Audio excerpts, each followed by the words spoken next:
최근 약을 안 쓰고 아이를 키운다는 소위 자연치유법이 논란이 되고 있는데요.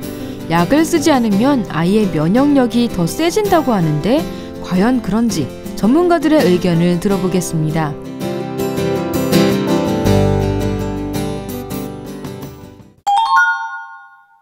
먼저 홍역과 수두 등의 질병을 백신으로 예방하지 않고 자연스럽게 앓게 해야 면역력이 높아진다는 주장이 있는데요.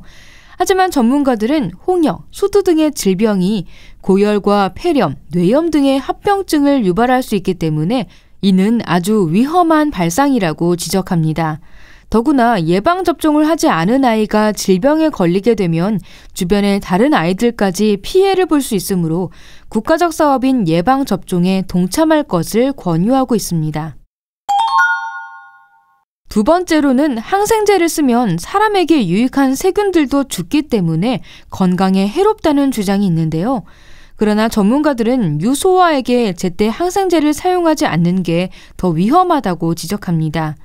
아이들은 성인보다 면역력이 약하고 병의 진행 속도가 빨라서 하루 이틀만 처치가 늦어도 각종 합병증에 걸릴 수 있기 때문입니다. 또 2차 감염을 막기 위한 목적도 있고요. 성인도 그렇지만 특히 아이들의 경우 질병을 오래 끌고 가는 것은 좋지 않다고 합니다.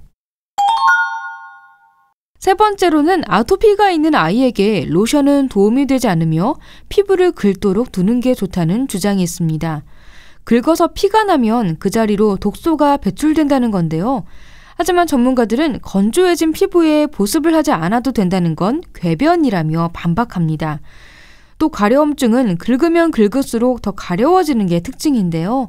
아토피 피부염의 표준 치료법인 국소 스테로이드제를 적절히 사용해서 2차 감염을 방지하는 게 좋습니다. 네 번째로 해열제는 무서운 독약과 같으므로 물수건으로 닦아주거나 해독 관장 등의 자연 해열법을 써야 한다는 주장이 있습니다. 하지만 전문가들은 아이에게 열이 계속될 경우 합병증이 올 수 있고 심할 경우 뇌변병 장애로 이어질 수 있기 때문에 고열은 신속히 내려줘야 한다고 조언합니다. 그리고 해독 관장이라는 관장법도 해독이라는 말이 붙어 그럴싸해 보이지만 진정한 해독을 위해서는 간의 기능을 유지하는 게 더 중요하다고 합니다. 어린이들의 간 건강을 지키기 위해서는 A형, B형 간염 예방 접종을 하는 것이 현명합니다.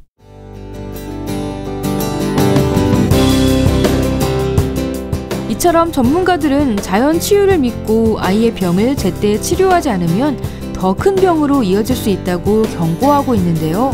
어떤 약이든 남용하는 건 좋지 않겠지만 꼭 필요할 때 적절한 분량의 약을 사용해서 아이의 건강을 지켜주는 건 부모의 의무가 아닐까 생각해 봅니다.